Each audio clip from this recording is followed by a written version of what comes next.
Hello, everyone. It's good to come your way again today. I'm Reverend Sarahakons, CEO, Sarahakons Divine Global Organization.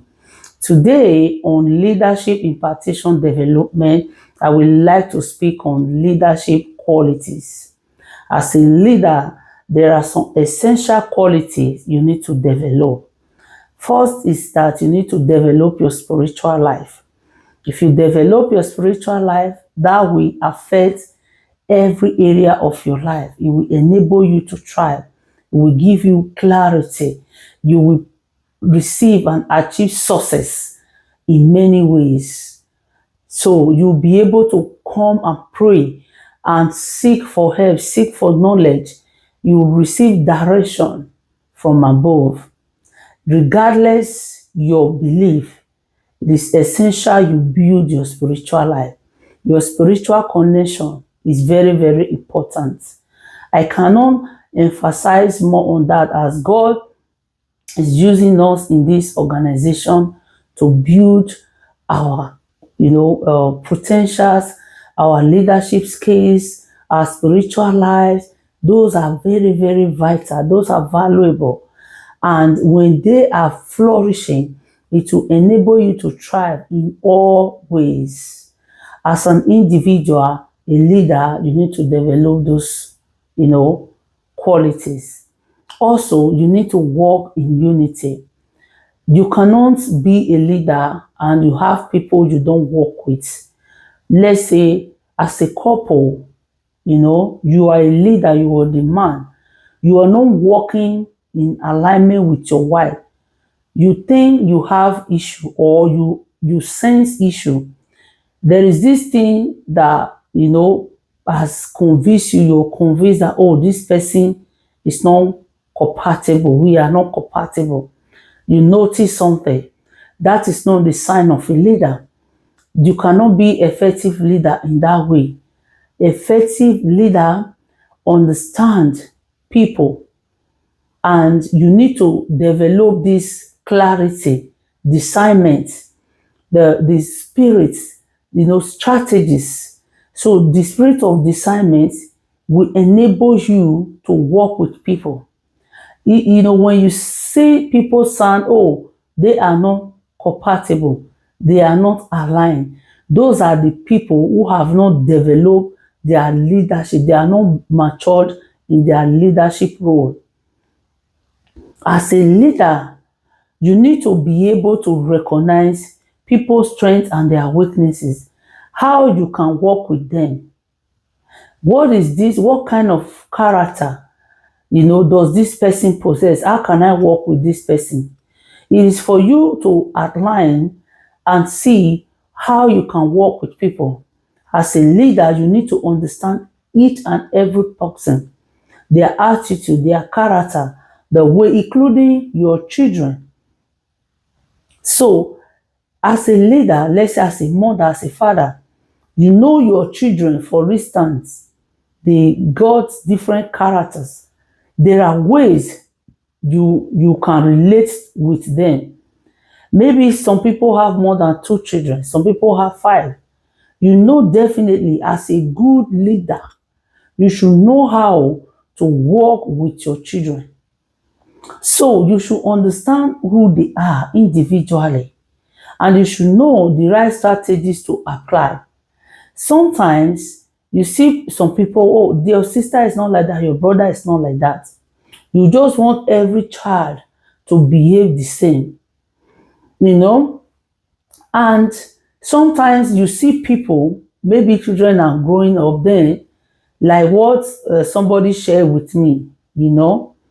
She said, oh, Reverend, the time we were like a young, like in our 20s and under 18, 20s, thereabout, I'm always somebody who always mind my business.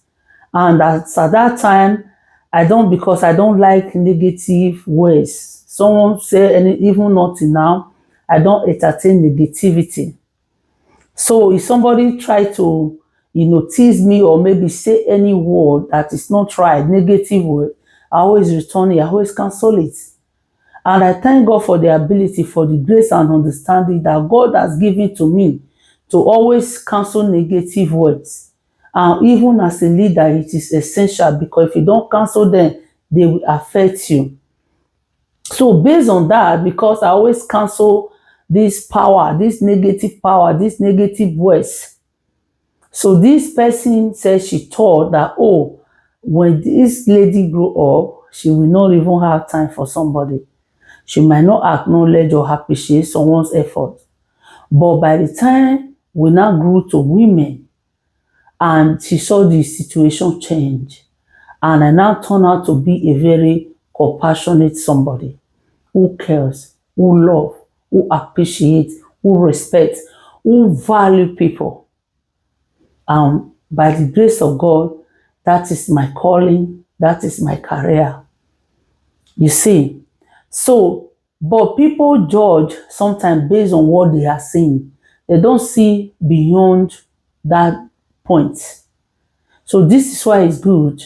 You should develop that discernment that will help you, to recognize people's strengths, to recognize people's weaknesses, so that you will be able to work with them. When you see your spouse, for instance, says that this thing, I don't like it, how can you work with your spouse?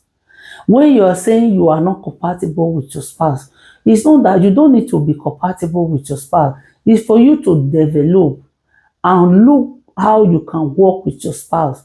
Who is your spouse? What kind of quality did your spouse possess? And with the spirit of discernment, you will be able to know, okay, I can do this, I can do, or perhaps your spouse have said something, oh honey, I don't like this format, I don't like this. So there is nothing like they are not compatible. It's something that you have not been able to discover the strategies, the techniques of leadership. So when you see people in our organization, for instance, with the spirit of discernment, developing that discernment, when people come to us, they are the first time with the spirit of discernment, we already understand this is the area this person is good. This person, we know, like we as the leadership management, we understand everybody. We know the quality that they possess, and we know how we relate to them, one after the other. They all carry power. They all carry that grace. They have the skills, understanding, knowledge. So with the spirit and developing of the discernment, we are able to acknowledge and recognize the ability they possess. So that will be the message for today. As we move into August, by the special grace of God, we will be dealing on qualities and how you can recognize and develop positive, techniques and strategies as a leader that will help you to work in alignment with your spouse, in your organization, in your business, name it. Every part that you occupy, any position that you occupy as a leader, as we dive into this week, this month, you will be able to recognize the area and how you can develop these strategies, this understanding to work with every member of your organization and your family as an effective leader. So those qualities, we are going to be looking into them. So today, as I said, is very, very important. Your spiritual life is crucial, very, very crucial, and working in alignment to see the area, the aspects where you need to develop and recognize people's ability, people's weaknesses, people's strengths, and how you can work with every individual, and also your children, how you can work with them individually and not to compare anybody. Oh, this person's like this. Some people have favorite children. They have favorite child. You see what I share with you. The fact that this person does what you like, this child do what pleases you at this moment, that doesn't mean that the other child is not a good child or it will not do good. It just happened that at that point, at that moment, that person is doing something. But we pray, we hope that everyone we, demonstrate good attitude and good manners, that they will not change. Our husband will not change to become our enemies. Your wives will not change to become your enemies. Our children will not change and turn against us. And we know there are power, there are spirits who is there to want to change people against each other, who want to turn husband against the wife, who want to turn wife against the husband, who want to turn children against their parents. So we pray with the spirit of discernment, we will be able to identify those strategies of the enemies, we'll be able to address them and have the best outcome out of it all. And I thank you for joining me once again. And I hope that this message, imparts you and strengthens you. And any area you're struggling, that you are not able to stand and develop understanding. And I hope and I pray that you'll be able to develop those strategies and techniques that will help you to be effective leader. Thank you for now. Bye. I shall see you some other time. Shalom.